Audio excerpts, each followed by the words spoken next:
Прво ви благодарам на прашањето. Јас бев на патување во странство кога оваа тема стана интересна за јавноста и добро е што стана интересна за јавноста. Вие сте помлада новинарка и добро е да се води јавна дискусија за оваа тема, бидејќи концесиите за рудникот Иловица се дадени во 2012 и 2013 година од страна на влада на ВМРО ДПМН, премиерот Никола Груевски и негов советник Христијан Мицковски, кој што сега е претседател на ВМРО ДПМН. Тие рудници Иловица се во изборната програма исто така на ВМРО ДПМН и за изборите во 2016 година, и општините во тоа време раководени од градоначалници избрани од ВМРО ДПМН, значи општините Босилово, Ново село, носат одлуки за отворање на рудник Иловица за бакар и злато. Во тоа време не постоеше можност во јавноста, во медиумите да се отвори дискусија, бидејќи во тоа време Груевски и неговите советници ги редеа вестите,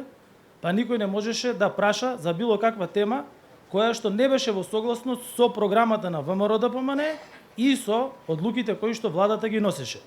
И затоа оваа демократска придобивка која што денес ја имате вие како новинар, овозможува и граѓаните да дознаат дека не се работи за никакви нови концесии, туку се работи за концесии одобрени од страна на ВМРО ДПМН на странски инвеститор. Она што се случува после изборите во 2016 е јасниот став на Социјалдемократскиот сојуз на Македонија и на владата во целина, вклучително и Министерството за економија, бидејќи се работи за исти министер, кои што јасно, и тоа беше и последната одлука на Централниот одбор на СДСМ, кажуваат, согласно со одлуките и јасно изнесените ставови и од страна на претседателот на форум на жени на СДСМ на последниот протест во Струмица, дека Социјалдемократскиот сојуз на Македонија не е за отворање на рудници во Струмичкиот регион. Второ, дека се работи за одлуки донесени уште во времето на ВМРО ДПМН, заради кои одлуки државата е сега ставена во судски лабиринти. Се работи за голем број на судски одлуки, од кои што дел се во корист на странскиот инвеститор, кој што ги има во тоа време добиено концесиите, и Министерството за економија, согласно со тие одлуки кои што се носени на судовите, ќе мора да дојдат на следната седница на влада и да ги презентираат сите одлуки. Она што е интенција на владата е прво, било која одлука во делот на отворање на рудник да биде во согласност со очекувањата на граѓаните. Односно, ако граѓаните во општините од Струмичкиот регион,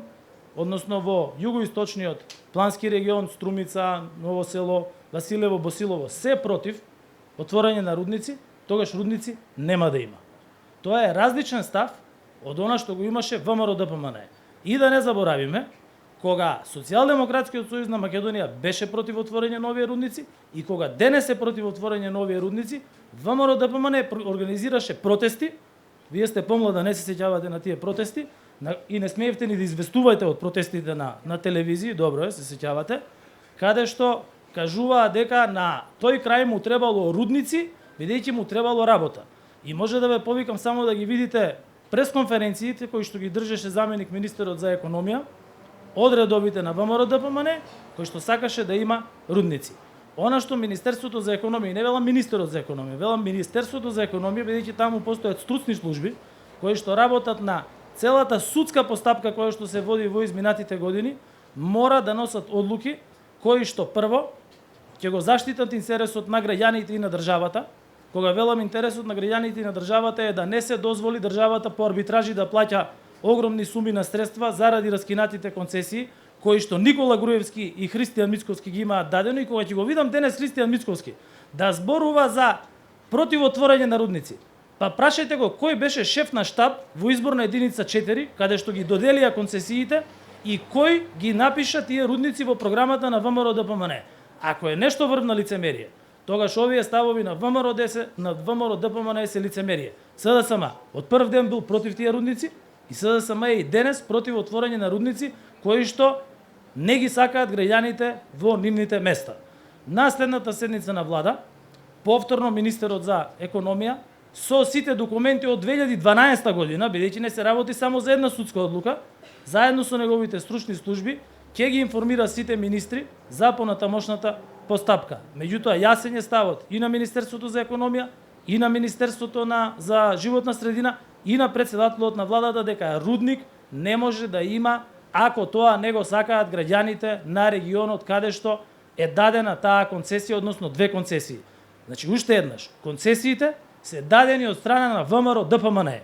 а рудници не се отворени благодарение на тоа што владата на СДСМ води постапка да не се отворат рудници. Ви благодарам на прашањето и се надевам дека сега ќе имате можност, бидејќи Македонија е во моментов 38 земја во светот, според слободата на медиумите, да информирате за овој случај, па и да се навратите како се носеле во 2012 и 2013 одлуките, кога не смеевте да ставите во вести. Ви благодарам.